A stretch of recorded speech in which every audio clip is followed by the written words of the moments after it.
오늘도 귀한 예배에 나와 이 시간 말씀을 나눌 때에 우리 함께하여 주시고 우리가 말씀을 들음으로 주님을 사랑하는 은혜가 더 크게 하여 주옵소서.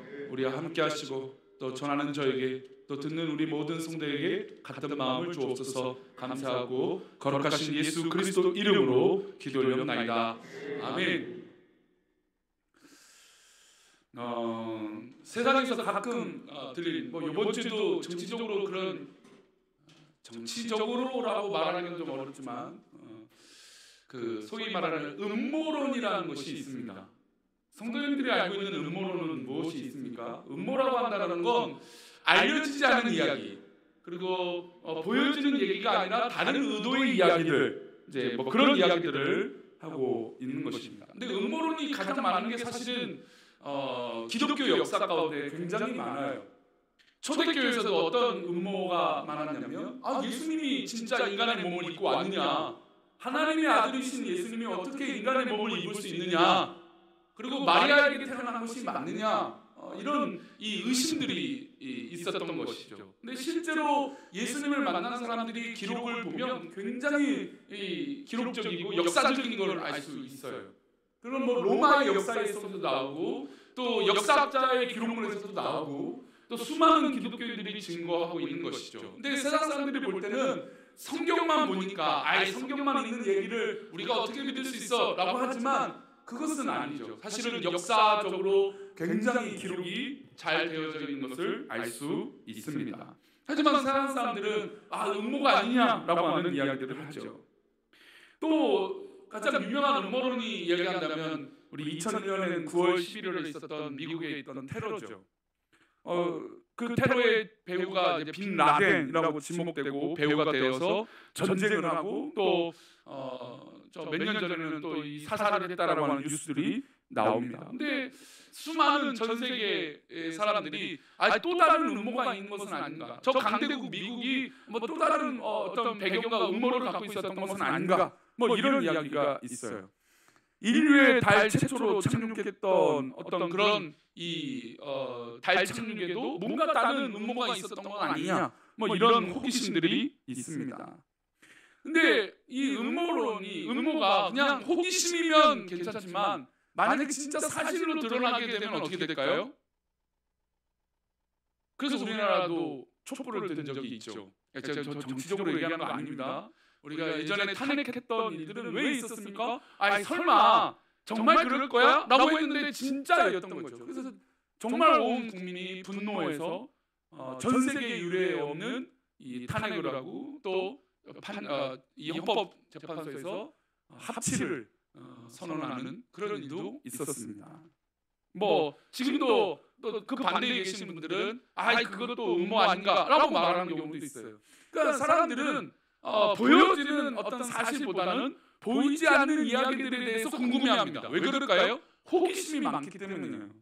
호기심에 의해서 또 다른 얘기가 있겠지, 또 다른 마음이 있겠지. 그러니까 늘 사람의 마음은 이랬다 저랬다 하는 것들이 있기 때문에 자기 자신을 알기 때문에 더 그런 호기심이 큰 거예요. 요즘같이 유튜브를 통해서 개인 방송이 넘치는 시대는 어떻습니까? 조금 더 자극적이어야 돼요. 그거 아십니까? 이래요. 그거 아닌 또 다른 이유가 있다. 이러면서 알려지지 않는 이야기, 뒷 이야기를 알려드립니다. 이러면 사람들이 호기심을 가지고 그 영상을 보게 됩니다. 그런 호기심으로 세상을 바라보니까 세상은 어떻게 될까요? 삐뚤어지게 볼 수밖에 없죠. 음모가 있는 거 아닌가? 또 다른 이유가 있는 거 아닌가? 우리도 세상을 바라보면서 삐뚤어진 시각을 가질 때가 있어요. 제가 이제 후에 신구원 교수님의 디모데의 안경이라고 하는 성경적 세계관으로 세상을 바라보는 이야기를 좀 해보려고 하는데, 우리 인간은 왜 세상을 삐뚤어지게 보는가라고 하는 질문을 했을 때 우리는 늘 죄악이 우리 가운데 있기 때문에 세상을 삐뚤어지게 볼 수밖에 없다는 겁니다. 우리 또한 믿음의 사람이 그러는데 믿지 않는 사람들은 어떨까요? 믿지 않는 사람들은 더 자기 이득, 자기 어떤 그런 성공, 자기 유익을 위해서 세상을 그렇게 바라보죠. 그러니 늘 세상은 삐뚤어진 시각과 왜곡된 시각이 팽배하게 있는 것입니다. 다윗이 죄악을 저질렀을 때 나는 걸리지 않을 거야 라고 생각을 했던 것이죠. 나는 괜찮겠지. 자기는 왕이고 자기가 모든 것을 말로만 해도 한 사람을 오라가라 할 수 있고 또 심지어 자기가 사랑하고 또 가장 아꼈던 장군도 전사를 시킬 수 있는, 죽일 수 있는 그런 권한을 갖고 있었던 사람이 바로 다윗이었어요. 근데 이런 위대한 다윗, 모든 것을 다 할 수 있던 이 다윗도 가장 중요한 하나님에 대해서는 어찌할 수 없었던 것이죠. 저는 다윗에게 희망이 있다면 바로 여기 있는 것이에요. 다윗이 아무리 잘했더라도, 아무리 성공적인 이 왕이었더라도 죄악을 저지르는 이 입장에서 정말 이 다윗에게 희망이 있었던 건 결국 자신에게 지적과 어떤 그런 회개의 메시지가 왔을 때 그것을 붙들고 하나님을 두려워했다는 겁니다. 우리가 세상을 살다 보면 야, 어떻게 저렇게 세상을 두려워하지 않지? 어떻게 저렇게 양심을 속이고 하나님을 두려워하지 않지? 세상에서는 더 그렇겠죠. 그런 일들이 시시때때로 벌어지게 됩니다. 그런데 다윗에게 희망이 있고 소망이 있는 건 나단 선지자가 왔을 때 당신이 바로 그 사람이다 라고 딱 얘기하는데 바로 그 순간 하나님의 말씀으로 받아들이고 고꾸라졌다는 겁니다. 그래서 이 말씀이 제가 왜 2주 동안 읽냐면 다윗이 하나님 앞에 이 말씀을 딱 받아들이는 그 순간에 내 속에 채워질 것에 대해서 고민했다는 겁니다. 우리 10절 말씀인데요. 보겠습니다. 10절 말씀 다시 보면 시작. 하나님이여 정직한 영을 새롭게 하소서. 내 속에 정한 마음을 창조하시고 내 안에, 그러니까 지난주에 제가 이 말씀을 강조해서 말씀드렸습니다. 내 속에, 내 안에, 그러니까 다윗은 다른 곳에 핑계를 대는 것이 아니라 내 안에, 내 속에 있는 것을 하나님 앞에 깨끗하게 되고 정직하게 해달라고 기도한 것이에요. 우리는 시시때때로 들키지 않으면 되지, 그리고 내가 보여주는 것이 이러면 되지, 그러나 정말로 주님 안에서 내 안에 내 속의 것이 바뀌지 않으면 안 된다는 겁니다. 믿음의 삶도 겉의 것만 바뀌면 안 되는 것이죠. 우리의 완전한 시각과 시야와 판단이 완전히 바뀌어야 하나님 기뻐하시는 것으로 살아가게 되는 것인 줄 믿습니다. 다윗은 하나님께서 내 속을 들여다보고 계신 걸 알았다는 겁니다. 아무도 모를 줄 알았어요. 아무도 내가 저지른 이 범죄에 대해서 의식하지 않고 간섭하지 않을 줄 알았어요. 그런데 하나님이 알고 계시는 것이에요. 내 마음이 어떻게 시작하는지, 내 생각으로 어떻게 그 일들을 이뤄냈는지 하나님은 처음부터 끝까지 다 알고 계시는 것이죠. 우리가 신앙이 그래서 어려운 게 뭡니까? 우리 마음이 자꾸 다른 데 있는데 내 행동은 이렇게 하는 것이에요. 정직한 영, 하나님 기뻐하시는 마음이 되지 않는데 내 겉의 모습은 그렇게 해야 되는 것이기 때문이죠. 그래서 우리는 늘 하나님 앞에 그렇게 기도해야 돼요. 하나님, 내 속에 내 영이 하나님 앞에 새롭게 되게 하여 주옵소서. 정직한 영, 새롭게 되면 우리는 정말로 새로운 시각을 가지게 됩니다. 삐뚤어지게 세상을 바라보는 것이 아니라 하나님 주신 안경으로, 하나님 주신 말씀으로 세상을 바라보게 되는 것이죠. 그게 바로 복음으로 변화된 모습 가운데 드러나게 됩니다. 성령을 받은 베드로가 이렇게 말해요. 우리 사도행전 2장 38절에 함께 읽겠습니다. 베드로가 이르되 너희가 회개하여 각각 예수 그리스도의 이름으로 세례를 받고 제사함을 받으라. 그리하면 성령의 선물을 받으리니. 자, 베드로가 성령의 선물을 받는데 가장 중요한 건 이렇게 변화될 수 있는 것. 베드로 자신도 얼마 전까지만 해도 예수님을 부인하고 예수님 앞에 나는 예수님 목숨 걸고 예수님 따르겠습니다 했는데 그 모든 사람들이 들었잖아요. 제자들이 다 들었잖아요. 그런데 예수님이 잡히는 그날 밤에 부인하고 예수님을 저주하고 예수님을 욕했어요. 그런 게 바로 우리 인간이에요. 그런데 그 인간이, 그 베드로가 변화된 건 뭘 받았기 때문입니까? 성령을 받았기 때문이에요. 성령을 받으니 내 속에 있는 것들이 더러운 것이 보여집니다. 내 마음의 시작들이 바뀌어요. 예수님께서 이 땅에 오셔서 산상수훈이든 그 말씀을 하셨던 건 사실 우리의 행동의 겉의 것을 요구하신 것이 아니에요. 우리의 마음의 시작들이 어떻게 바뀌고 있는지에 대한 이야기를 하는 것이죠. 사랑하라 했을 때 행동적인 사랑이 아니라 진짜 내 마음이 어떻게 사랑하고 있는지에 대해서 이야기하고 있는 것이죠. 이쪽 밤을 때리면 저쪽 밤을 내라는 게 그냥 뭐 이 행위적인 것이 아니라 진짜 그 사람이 왜 이렇게 땀을 때리는지 이해하기 때문에 이쪽 밤도 돌려대라는 것이죠. 예수님의 말씀은 늘 우리 중심, 우리 마음의 시작이 바뀌기를 원하셨던 겁니다. 근데 베드로는 그 비밀을 깨달았어요. 우리가 지금 회개하고 성령의 세례를 받고 하나님 앞에 이렇게 나가는 건 성령이 충만함과 성령의 역사를 경험할 때다라는 것이죠. 이 예배를 드리신 우리 사랑하는 우리 성도들 가운데 성령 충만함의 역사가 일어나길 축복합니다. 성령이 임하면 내 속이 다 발갛게 드러나는 거예요. 남들은 몰라요. 사람들은 모를 수 있어요. 그러나 하나님 알고 계시잖아요. 그 마음을, 그 생각을, 그 시작을 알고 계세요.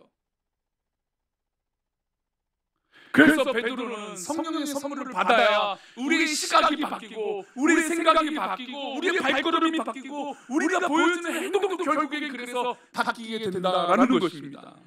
그래서 저는 지난주부터 오늘까지 우리의 시선이 어떻게 하면 바뀔 수 있는가, 그리고 시선이 바뀌게 되면 어떻게 행동하게 되는가에 대한 이야기를 하고 싶어요. 자, 우리의 새롭게 되는 이 시선은 삐뚤게 보였던 이 세상을 바르게 보게 되는 은혜의 성령을 받게 됩니다. 성령의 선물을 받은 베드로 요한은 늘 그렇게 올라가던 성전이 새로워집니다. 우리 지난주에 이 말씀을 드렸어요. 베드로 요한은 늘 그 성전에 올라갔습니다. 그런데 그날따라 새로웠어요. 왜 새로워졌습니까? 베드로 요한이 뭘 받았기 때문이에요? 성령을 받았기 때문이에요. 우리 성도님들 은혜를 받아보십시오. 은혜를 받으면 저 성전문을 나가는데 얼마나 기쁜지 몰라요. 얼마나 감사한지 몰라요. 내가 이제 이 세상을 나가서 이렇게 살아야겠다, 내가 누구를 만나도 이렇게 살아봐야겠다라고 하는 결심과 도전이 있기 때문에 은혜가 넘치니까 그 발걸음이 새로워져요. 오늘 이 예배를 들으신 우리 성도님들의 발걸음이 새로워지기를 축복합니다. 베드로와 요한이 성전에 올라가는데 여태까지 있었던 그 길이 아니라 새로워졌어요. 우리는 이것을 매너리즘에 빠지지 않는다라고 얘기해요. 늘 일상이 반복되는 그 시각에서, 익숙한 그 시각에서 변화되는 것은 굉장히 큰 것입니다.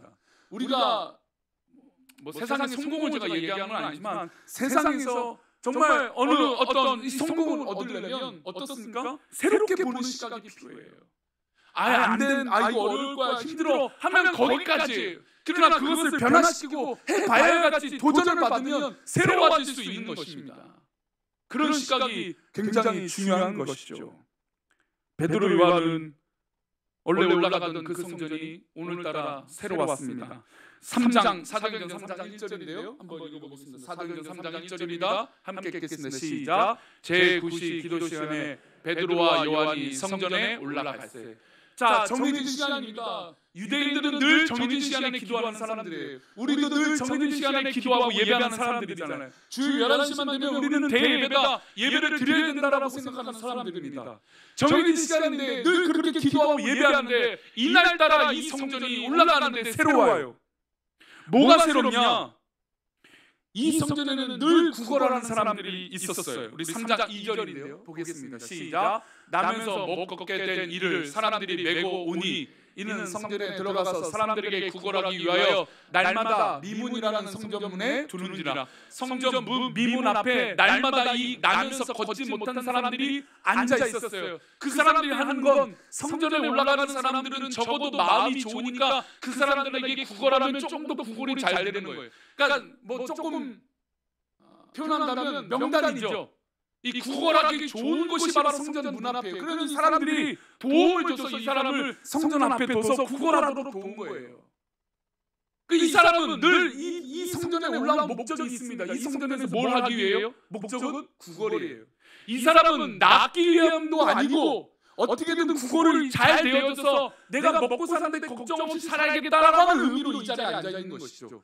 지금 베드로 요한도 늘 동일한 성전에 올라가고 있고, 이 나면서부터 걷지 못한 사람도 늘 동일하게 매일 그렇게 앉아 있는 것입니다. 그런데 지금 이 순간은 달라지고 있어요. 왜 달라지고 있습니까? 베드로 요한이 성령을 받았기 때문이에요. 지금 그 한 달 동안 우리 성도들 가운데 병원을 가시는 이야기들을 계속 듣습니다. 근데 참 신기하게 병원을 가시는데 이전에는 몰랐는데 새롭게 알게 된 것들이 있어요. 근데 이전에는 잘 고쳤는데 이번에는 또 안 되는 경우도 있어요. 참 그러니 마음이 어렵죠. 심지어 우리 성도들 가운데 머리가 어지럽고 또 심장이 좀 약한데 선천적인 기형이라는 거예요. 선천적인 거. 여태까지 잘 모르고 그냥 잘 살아왔는데 지금 보니까 좀 이게 병원에서 보니까 건드리면 안 된다는 거예요. 두 분 다 그래요. 지금 그런 사람들 입장에서 지금 나면서부터 걷지 못하는 사람이잖아요. 이 사람이요. 그럼 이 사람에게 희망은 내가 걷는 거에 희망이 있을까요? 없을까요? 걷는 건 희망은 없어요. 걸어본 적도 없잖아요. 걷는 것이 무엇인지도 모르는 사람이에요. 근데 그 사람이 성전 미문에 앉아서 자기에게 최선은 오늘 나에게 얼마의 동전이 더 모이느냐 이거예요. 그 관심을 갖고 매일 그 성전 미문에 앉아있는 나면서부터 걷지 못하는 사람이 있습니다. 그런데 지금 이 사람을 새롭게 보는 사람이 등장해요. 자, 3장 3절입니다. 함께 읽겠습니다. 그가 베드로와 요한이 성전에 돌아가려함을 보고 구걸하는, 역시 이 나면서 걷지 못한 사람은 베드로 요한이 올라온 걸 봤어요. 베드로 요한도 보고 이 걷지 못한 사람도 봤습니다. 자, 걷지 못한 사람, 나면서부터 걷지 못한 사람의 목적은 뭐라고요? 구걸이에요, 구걸. 그러니 베드로 요한이 올라간 걸 보고 뭐 합니까? 구걸하죠, 구걸. 돈 좀 달라고. 성전에 올라가는 사람이 나에게 좀 돈 좀 더 주세요 라고 하는 구걸을 하는 것이죠. 누구도 다 불쌍히 여기니까 구걸하겠죠. 그런데 이렇게 구걸하는 사람과 성령의 임재를 경험한 사람이 차이가 벌어집니다.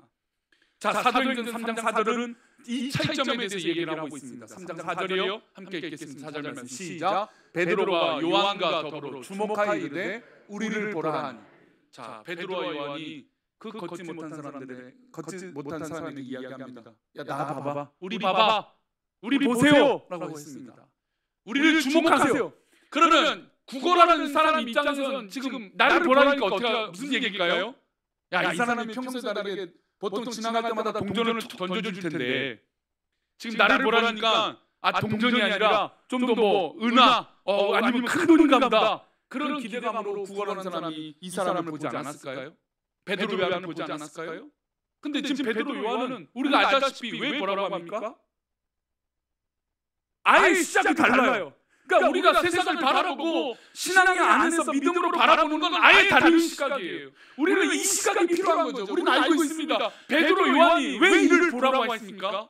이에게 뭘 말하기 위해서요? 자, 5절 말씀 보면 분명한 의도가 분명히 드러납니다. 베드로 요한의 의도가 아니라 걷지 못한 사람의 의도가 보입니다. 시작. 그가 그들에게서 무엇을 얻을까요? 그러니까 구걸하는 사람은 구걸을 더 잘하기 위해서, 어떻게 하면 돈을 더 받기 위해서 표정을 적겠죠.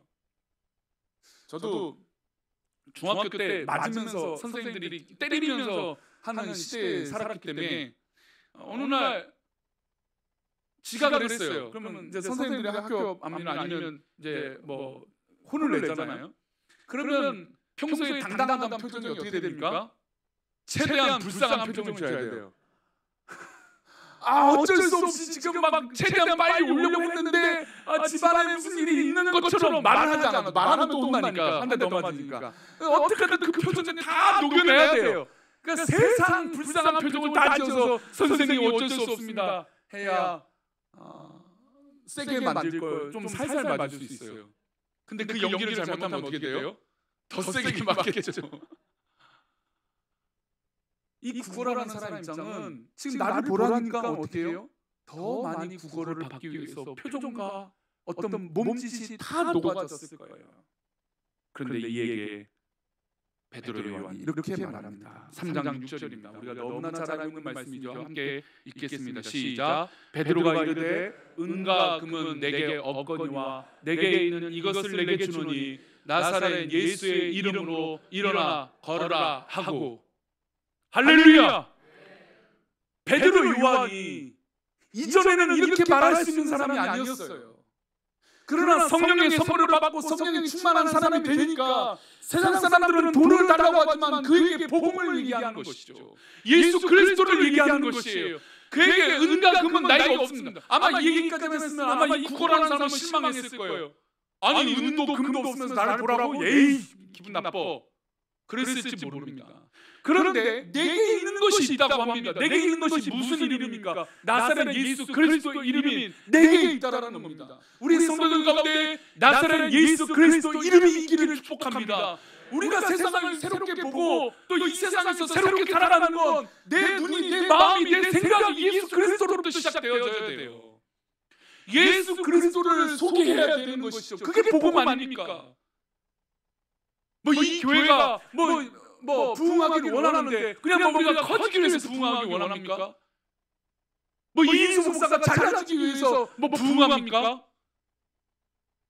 그런 거라면 우리는 그냥 우리 이대로도 만족해요. 얼마나 감사할 일이 더 많습니까? 그런데 우리 입에서 우리 생각에서 자꾸 복음에 대해서 갈망이 생기는 건 지금 우리 가족들 중에서도 복음을 알지 못하고 어려운 사람들이 있기 때문이죠. 그러니 우리가 가족이나 이웃이나 세상 사람들이 향하여 우리가 말할 수 있는 건 예수 그리스도예요. 우리의 공로도 아니고 우리의 자랑도 아니고 우리가 어떤 행실도 아니고 우리 안에 있는 예수 그리스도를 말하는 것이에요. 우리가 잘 행동하려고 하는 것도 예수 그리스도로 잘 행동하는 것이에요. 그 은혜로 말미암아. 그러나 어느 순간부터 사람의 말이 들립니다. 사람의 이야기가 나옵니다. 아무리 봐도 내 생각과 다른 일들이 있을 수 있습니다. 아니 온 세상 우리 생각 뭐 교회는 안 그렇습니까? 다 그렇죠. 그런데 우리의 생각과 우리의 마음의 시작이 예수 그리스도로 시작되어서 세상을 바라보는 것과 아닌 것은 너무나 다르다는 것이죠. 베드로가 성령으로 새롭게 돼서 이 걷지 못한 사람에게 가장 먼저 소개한 건 돈이 아니라 예수 그리스도였습니다. 복음인 것이죠. 그러면 묻고 싶습니다. 이 걷지 못한 사람에게 가장 필요한 건 돈일까요? 예수님일까요? 돈이죠. 걷지 못한 사람에게 먹고 살 수 없으니까 돈이 먼저 아닙니까? 우리도 구제하려고 했던 이유가 뭡니까? 돈이 필요하니까 돈을 주는 거죠. 뭐 쌀 한 포대기 주는 것보다 돈을 주는 게 더 중요하니까 지금 시대는. 근데 그게 목적이었다면 우리는 그 구제하는 걸 멈춰야 됩니다. 그럼 우리는 그게 목적이 아니라 복음을 위해서 전도할 대상자를 위해서 어려운 이슈 있다면 모르게 남 모르게 아무도 모르게 좀 그 마음에 선한 예수 그리스도 이름을 전하고자 하는 것 아닙니까? 구걸하는 사람에게 가장 필요한 건 돈이에요. 그러나 진짜 정말 그 사람을 변화시키고 필요한 건 예수 그리스도예요. 만약에 지금은 일어나서 다행이지만 걷게 돼서 다행이지만 걷지 못했다고 해봅시다. 우리는 사실 그래서 그렇잖아요. 걷지 못해요. 우리가 복음을 전하는데 걷지 못해요. 어려움 당하는데 병이 고쳐지지 않아요. 그러면 성도님들 어떻게 하시겠습니까?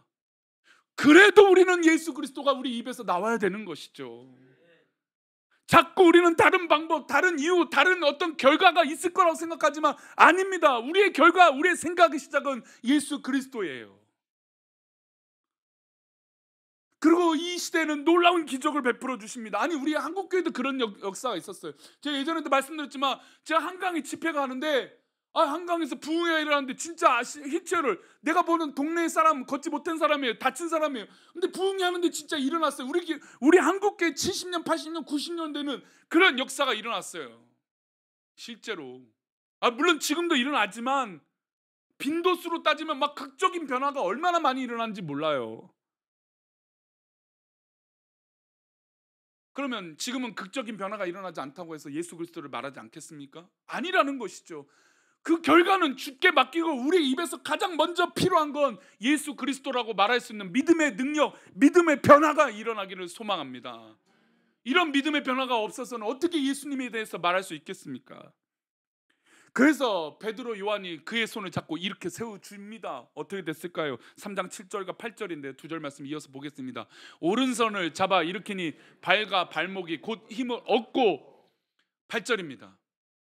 뛰어 서서 걸으며 그들과 함께 성전으로 들어가면서 걷기도 하고 뛰기도 하며 하나님을 찬송하니. 자, 여기서 중요한 일이 있습니다. 평생에 걷지 못한 사람. 얼마 전에 우리 광부가 정말 이 일주일 가량 시간에 갇혀 있었어요. 그러면 그 사람에게 가장 먼저 하는 건 뭔지 아세요? 구출했을 때 어디를 가린 줄 아세요? 눈을 가립니다. 왜 그럴까요? 빛을 제대로 보지 못했기 때문이에요. 그래서 갑자기 빛을 보면 시력을 잃으니까 눈을 보호하기 위해서 병원에 입원했던 사진에도 뭘 씌우고 있습니까? 눈을 씌우고 있죠. 웬만하면 자연스럽게 눈이 빛에 적응할 수 있도록 합니다. 근데 이 장면을 보십시오. 이렇게 세우는데 평생 걸어보지 못한 사람이 근력이 어디 있겠습니까? 힘이 어디 있었겠습니까? 지금 이 역사는 베드로 요한의 능력이 있어서가 아니라 예수 그리스도 그리스도의 이름이 능력이 있기 때문에 가능한 거예요. 걷지 못한 사람이 어떻게 힘을 얻어서 걸을 수 있고 뛸 수 있겠습니까? 이 사람이 평생 뛰고 걸어본 적이 있겠습니까? 없는 사람이에요. 그런데 이 사람에게 예수 그리스도의 이름이 있으니 걷고 뛰고 그곳을 다녀볼 수 있는 것이죠. 평생 저 성전 안으로 들어가 본 적이 없는 이 사람이 맨날 구걸만 하고 성전 들어간 사람을 향해서 한 푼만 줍쇼라고 했던 이 사람이 예수 그리스도 이름을 받으니 이 성전 안으로 들어갈 수 있는 믿음이 생긴 것이죠. 이 장면에서 이어서 베드로는 설교를 이렇게 마무리 짓습니다. 19절 말씀인데요, 함께 읽겠습니다. 시작. 그러므로 너희가 회개하고 돌이켜 너희 죄 없이 함을 받으라. 이같이 하면 새롭게 되는 날이 주 앞으로부터 이를 것이라. 자, 베드로도 지금 새롭게 되는 시가 내가 이 구걸하는 사람을 향해서 손을 내밀고 일으킬 수 있는 힘을 어디서 오느냐? 바로 내가 하나님 앞에 회개하고 내 마음이 성령으로 새롭게 됐기 때문에 가능하다라는 것이에요. 그래서 제가 시작부터 우리 성도님들을 성령 충만하라고 말씀드린 겁니다. 그래야 예수 그리스도로 말미암아 세상을 바르게 보고 하나님의 눈으로 이 세상을 바라보고 교회를 바라보는 것이죠. 뭐가 먼저입니까? 회개하고 돌이켜야 돼요. 우리 성도님들 그 자리에서 돌이키시기를 축복합니다. 저 포함 우리 모든 성도들이 회개하고 돌이키는 회개 운동이 필요해요. 저는 늘 이 마음이 있어요. 뭐 이렇게 말해도 우리 성도님 믿지 않으시려고 하는 분들은 뭐 있겠지만 저는 늘 우리 성도님에게 빚진 마음이 있어요. 늘 죄송한 마음이 있어요. 왜요? 저는 완벽하지 않거든요. 저도 뭐 부족한 게 너무 많은 목사거든요. 설교를 열심히 더 잘하려고 하지만 여지없이 부족한 게 저거든요. 뭐 행하는 행동들도 아마 분명히 또 문제도 있고 고민도 있고, 우리 목사님 생각했던 건 이거였는데 요만큼밖에 안 되네, 뭐 그럴 수도 있을 거예요. 저만 웃네요. 제 얘기라. 그럴 거예요. 근데 진짜 우리 성도님들에게 그 마음이 있어요. 저는 늘 부족해요. 근데 목사님 부족한 걸 여러분 보고 신앙생활 하십니까? 아니잖아요. 우리 교회, 우리 교단 뭐 정말 그 유명한 목사님들 해서 부족함이 없을까요? 뭐 우리 성도님들 대형 교회 가면 목사님들 뭐 문제 없을 것 같으세요? 다 똑같은 게 인간이에요. 근데 베드로가 지금 말하고 있는 건 우리에게 새롭게 되려고 하는 건 내가 먼저 회개하고 새롭게 되지 않으면 안 된다라는 것이죠. 예수님도 너의 눈 속에 있는 들보를 보라고 하셨어요. 우리는 늘 그런 믿음으로 새롭게 되지 않으면 세상을, 또 교회를, 신앙을 새롭게 접근할 수 없는 것이죠. 말씀 맺겠습니다. 우리 성도님 정말 새롭게 되고 싶습니까? 세상을 다르게 보고 싶습니까? 문제가 해결되고 우리의 고민이 해결되기 원하십니까? 그렇다면 삐뚤어진 시간과 시각이 변화되고 내 안에 변화되지 못한 부분이 회개하고 새롭게 되기를 축복합니다. 다른 사람이 달라도 내가 변하면 되는 것이에요. 그냥 안주하면 우리는 변화될 수 없습니다. 그러니 사모합시다. 새롭게 되는 시각, 새롭게 된 영혼을. 우리 고린도후서 4장 16절을 읽고 마치겠습니다. 함께 읽겠습니다. 시작. 그러므로 우리가 낙심하지 아니하노니 우리의 겉사람은 낡아지나 우리의 속사람은 날로 새로워지도다. 할렐루야. 우리 성도님들, 우리의 속사람이 새로워지기를 축복합니다. 다른 사람은 중요하지 않아요. 내가 속사람이 바뀌어야 돼요. 내가 성령으로 새로워져야 돼요. 내가 세상을 새롭게 봐야 돼요. 내가 내 눈이 열려 믿음으로 바라봐야 돼요. 그렇게 성령으로 새롭게 되어지는 우리 모두가 되기를 축원합니다. 우리 보소서 주님 함께 찬양할 때 보세요. 이 찬양의 가사를 보면 이렇습니다. 보소서 주님, 나의 마음이 선한 것 하나 없습니다. 이게 지금 베드로가 얘기하는 회개하는 마음이에요.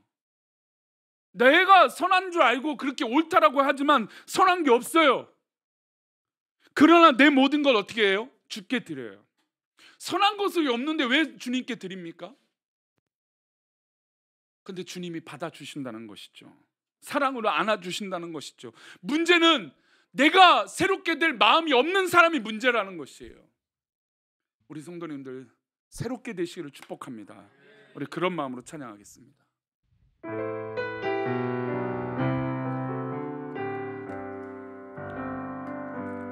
보소서 주님, 나의 마음이 선한 것 하나 없습니다. 그러나 내 모든 것 주께 드립니다. 사랑으로 안으시고 나 새롭게, 우리 다시 한번요.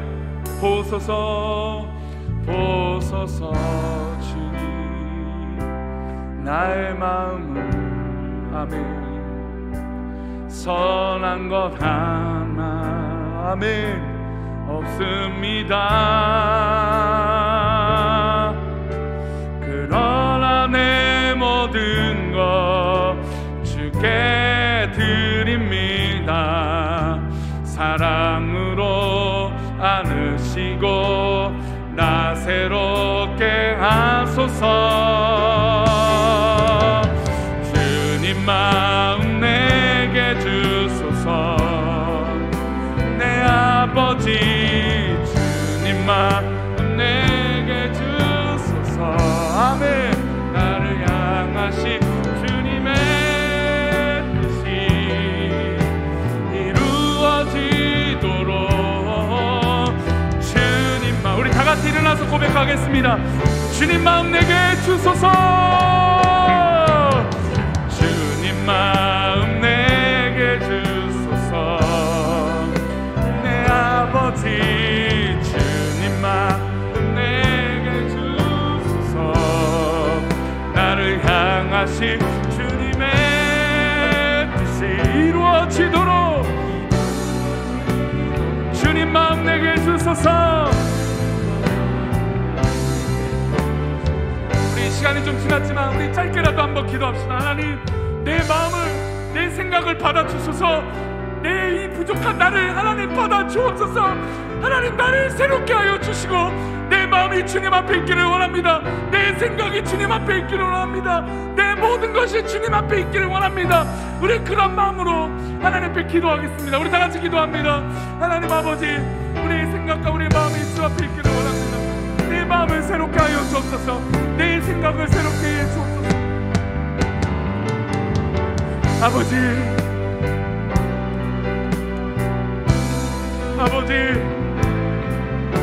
아버지 하나님 함께 하여 주소서. 주님의 은혜로 나아가며 그 영광 가운데 쓰임받는 우리 모두가 되게 하여 주시고 주님의 놀라우신 은혜가, 놀라우신 사랑 하나님 우리 가운데 있게 하여 주옵소서. 주님 마음 내게 해주소서. 주님 마음 내게 해주소서. 주님 마음 내게 해주옵소서.